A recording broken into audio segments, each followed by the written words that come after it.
Did you guys know we recently hit 1,000 subscribers here on YouTube? Well, we'd actually be at more like 6,000 if the 85% of you returning viewers actually hit the subscribe button. You scroll down just a little bit and there's going to be a subscribe button for you guys right here. You can even hit like on the video or share it with your friends too while you're down there. And our description box down below also has links to all of the different socials I have. And the best part is you can even leave a comment telling me how much you enjoyed the video, or didn't. I don't care, it's your life. Subscribing doesn't take anything but that 1 second of time, and it really helps make sure that you don't miss any of my uploads. So if you are enjoying watching all of my content, it helps you out, and it helps me out. Now that you've done that, let's get back to the video. What is going on, guys? Ninja Nick back with another round of the Japan Champions League. Looks like we have some sort of Charizard deck here. I'm not familiar with that Charmander. That might be one that's unreleased to us. Is that a 70 HP one? Yeah. Maybe it's a different art than the 151 one, but it's the same card. I'm not sure. But anyway, it looks like some sort of Lost Box deck, probably some Turbo variant with that Dragonite versus a Charizard deck. Since we're seeing that Mew, it might be the Arven version. It looks like it is the Gardevoir version, the Curlia Gallade version, I should say. So we are starting off with a Battle VIP pass. Both of these players 11 and 2, very respectable records in this round 5 day 2 match. Probably going to be finding another Charmander here, maybe a Ralts, or maybe just a couple of Ralts here, but I definitely think you want to get at least one Charmander down, because if your opponent is able to just get Colress, double Comfey, and then another switch into a Cramorant, your active dies. So yeah, definitely get another Charmander here as one of your Pokemon off of this, for sure. You see, he was checking the prize cards a little bit with that. He already used the Heavy Ball to do that, but he did pull up all of the, you saw the Charizard EXs and whatnot. Looks like we are going to get the Manaphy this early as well. This is a little bit odd to me. I think that I would rather get one Charmander here to go with the Ralts. It looks like there is a level ball in hand, so I'm not sure why he's not just playing that already. Oh, he wants to use the Jet Energy Mew first. So we are going to Jet Energy our Mew into the active spot. This is a lesser version of Charizard. I think if you want to play Charizard, I think you want to play Lost Box Charizard, or you want to play Arvenzard. I don't think you want to play it with the whole Curlia line. I think that's a bit too much. And a little bit too dyssynergistic, if that's a term that actually exists. I'm not quite sure. So we are going to find a level ball, going to use that level ball. And of course, had you used the level ball that was already in hand, it would allow you a higher odds of finding an item card, because that would be one less Pokemon in your deck. So a little bit of missequencing here from this player on the right. Unless they're really trying to hold that level ball that's in their hand for a Curlia on the next turn, then I suppose that would make sense, but I think you just go all in. And oh yeah, looks like we were maybe trying to find that Battle VIP pass. We do have yet another Ralts here as well, so we do get the double Charmander and goes on off to the Lost Box deck. So what do we want if we're Lost Box? We want Colress's Experiment, double Comfey to double Flower Select, and then go into a Cram and take a knockout. You should be able to knock out every one of your opponent's Pokemon, so even if you were to Escape Rope, doesn't really matter. You're still going to take the first knockout. And it looks like this is Kyogre. This is not just Turbo. This is the Kyogre version of Lost Box. Even playing the Pidgeot V as a way to use your Forest Sealstone without having to keep that V Pokemon in play. And we love to see those break block energy cards that we never got over here. I'm still salty about that. Those cards are so good looking. They say break all over them, and the energy symbols are absolutely huge. They take up like 75% of the art space on the card. Those would be my preferred energies to use if they ever had come out here, but unfortunately they never did. So I am one with the silver borders these days. We do find a switch cart to switch into the Comfey. We're going to use our first Flower Selecting to get rid of a Water Energy.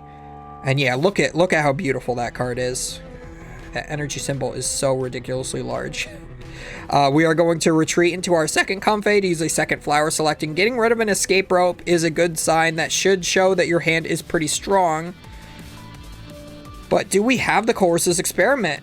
It looks like we don't. We're actually going to double attach immediately after attaching our first energy for turn to retreat. And yeah, so this Charizard deck might actually be able to get there. So the thing is, the Lost Box deck is super good against the Charizard deck, as long as they're able to get the turn 1 attack. And if they don't get the turn 1 attack, I would say it's actually more favored for Charizard, just because Charizard has so much HP. Although, since this is the Kyogre version, I might retract that statement a little bit, just because Kyogre can hit because the Kyogre can't hit the Charizard for bench damage because of the Terra attribute on it, which I almost completely forgot about. So yeah, this Kyogre cannot actually do anything to the Terra Charizard EXs. So yeah, this could be very good. This no Cramorant turn 1 will be very good for this Charizard player.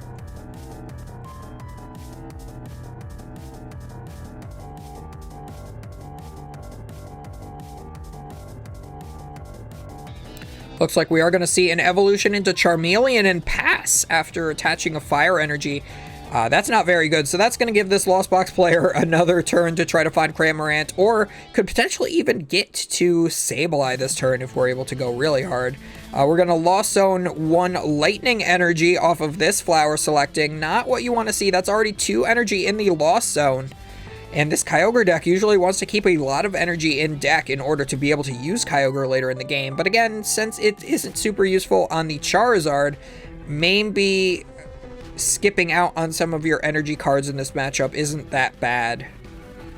Maybe you're going to try to use the Dragonite a little bit more. So I'm going to Lost Zone yet another card and find an Artisan here. We do have 4 cards in the Lost Zone now, so if we are able to find our option to switch into this Cramorant that we can find off of this Artisan, we will see the Spit Innocently, as it's called, to take the knockout.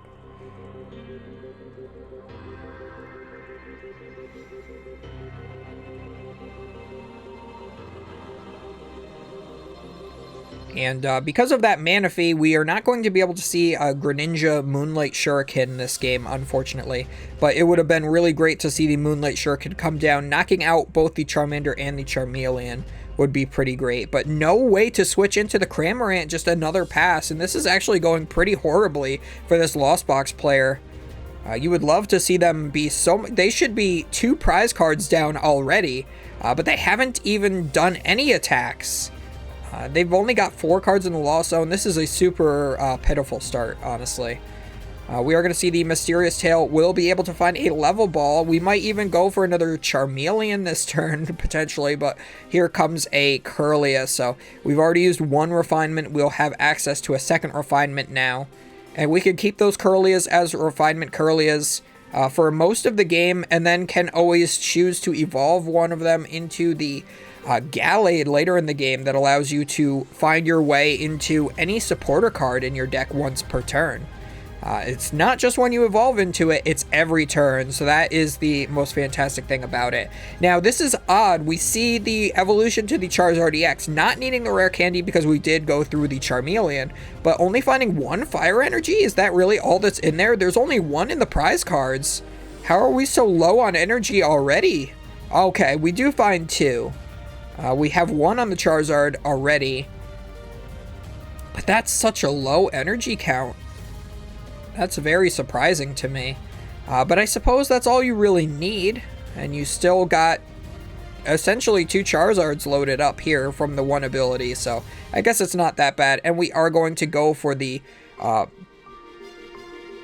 what's it called? Blazing Darkness or something? Burning Darkness? Something like that? I don't remember. I've also noticed that every time they print a Charizard, it's in a Dark Fire set. Oh, I don't need the match timer thing. I was recording a League Challenge before this.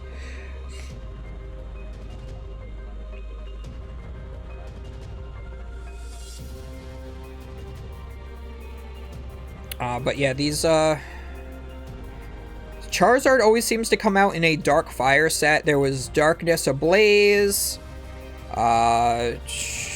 Burning Shadows, Obsidian Flames.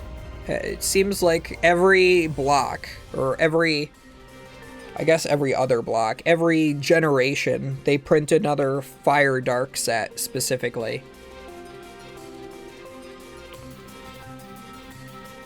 Although it's a little weird we didn't get a secret darkness energy in this set. We only got the secret fire in Obsidian Flames. But anyway, we do have 151 available now.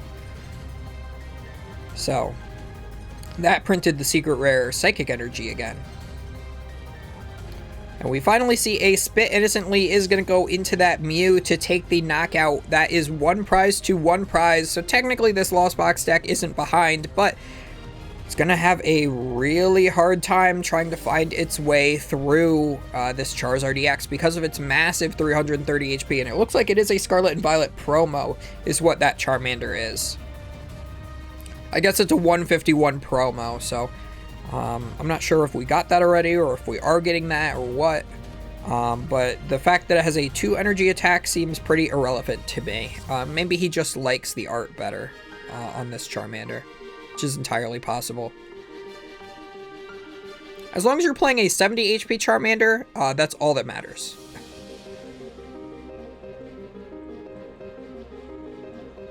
We are going to find our way to the Gallade and attaching a reversal energy to it. And this is another reason why I say that this deck is a little bit dyssynergistic.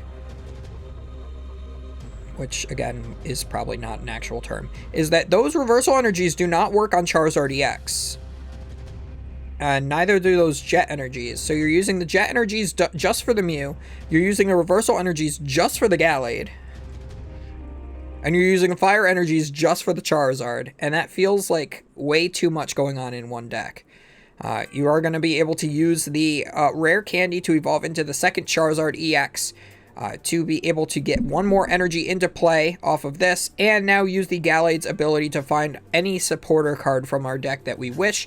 Probably going to see something along the lines of, yes, a boss's orders. We would much rather take the knockout on the Comfey. Than the Cramorant for sure. I'm going to Ultra Ball away some sort of training card as well as another rare candy. Those are the Pokemon Go rare candies based off of the rare candies that are in that game. Which look delicious, by the way. And we're going to use the second Gallade. Wow, using 2 Gallades a turn, you can get 2 supporter cards per turn. Only can play 1 supporter card, but that's very interesting that we're seeing the second evolution already, because I would think that maybe you would want to hold off on that to be able to use Refinement on this next turn. But I guess the Gallades can always attack and then switch the energy into each other. But if you're tied on prize cards, you're not actually going to be able to get any use out of those reversal energies besides them just being a single colorless energy. So by being so far ahead, those colorless energies, the reversal energies are just not working out for you.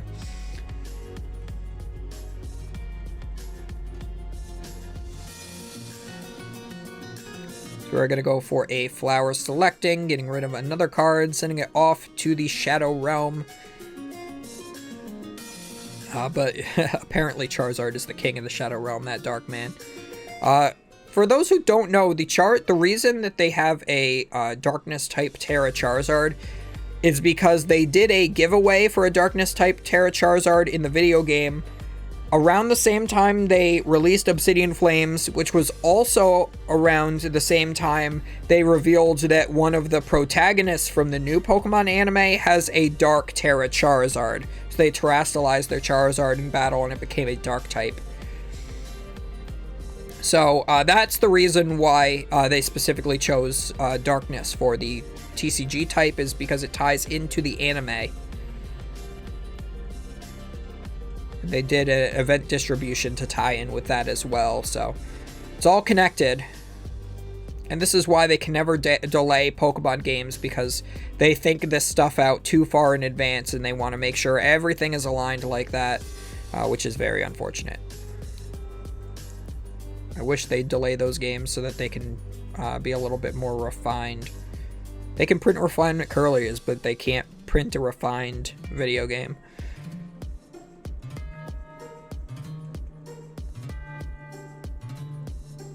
Looks like their commentators are talking about that Forest Sealstone. That's something that you would put on the Pidgeot and then put it back into the deck afterwards to make sure there's no 2 prizers in play. But you already have that Dragonite. So having the Pidgeot here isn't doing you any benefit, but it's also not hindering you at all either. So maybe if you get Ionode or Judged or something, that Pidgeot is not going back into the deck until you want it to go back into the deck. You can always put it into... it's always the bottom card of the deck it becomes, I believe. It doesn't shuffle itself back in. I think it just goes to the bottom. It's been a while since I played Pidgeot. We are going to see an Energy Recycler will put 3 different colored energies back into the deck, and then we will see a Mirage Gate to get some of those back out of the deck. So we might actually see an attack this turn. Looks like we are going to power up the Sableye with 1 Psychic Energy as well as 1 Water Energy going to the active Comfey so that it can retreat. And we will just see a Lost Mine. And what do we do here? We could always put maybe 3 damage counters to each of the Charizard, or 6 damage counters to each of the Charizards. And then it's within range of the... oh no, it does shuffle back in. Okay. My bad.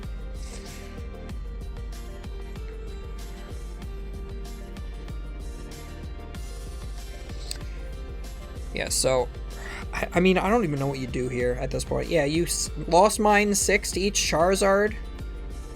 Or you could just do 90 to the first one and 30 to the second. Oh, no, you're going to do 8 to the active. So that puts it 8, 7, 6, 5. So that puts it at 250 remaining. 4 onto the Manaphy because it's an easy knockout. I suppose if another Charmander ever comes down... this is preventing any more Charmander or Ralts from coming down, because then that could be easily knocked out together with the Manaphy. So this is not out of the realm of possibility for this Lost Box deck just yet. We could also see another Lost Mine to put another 8 to the other Charizard and then finish off the Manaphy as well. But this is going to be really tough here, because as soon as you take the knockout on the Charizard with the Dragonite, you will get return KO'd by the Charizard because of its attack's effect, doing an additional 30 damage for each prize card your opponent has taken. So it starts at 180, and then that would be 270 if this Dragonite does take a knockout here, but...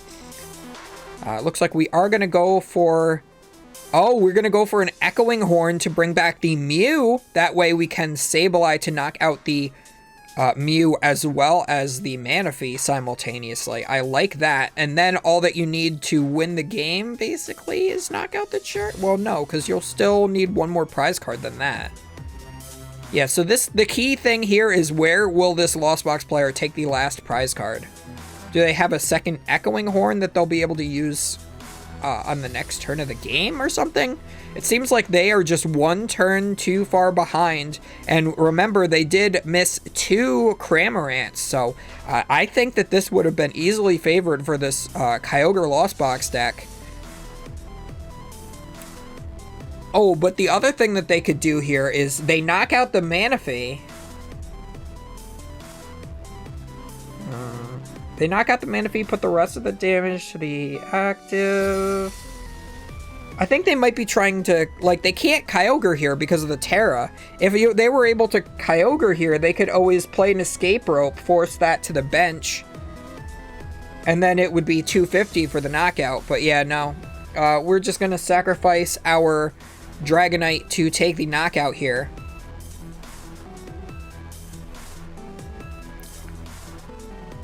Go down to 3 prize cards remaining.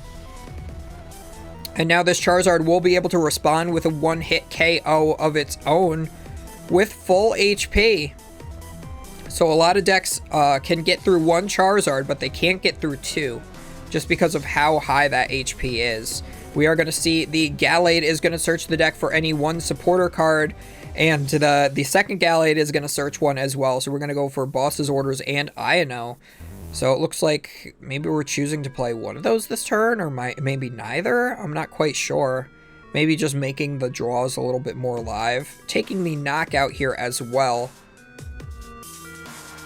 Yeah, I guess there's no reason not to use the abilities of the Gallades. And yeah, I think this player on the left is very much aware that they are not able to win the game at this point. They can use this Sableye and take 2 prize cards, knocking out the Mew and the Manaphy simultaneously, but leaving the game with 1 prize card remaining. And that Charizard just takes the knockout, and it's very unfortunate there. I really wanted to see the Lost Box player win, but was not in the cards for them. Just 2 turns too far behind, not being able to attack with Cramorant either of those first 2 turns was the killer there. So as always, guys, do not forget to comment, like, and subscribe, and all that stuff down below. We will see you guys next time for another round of this.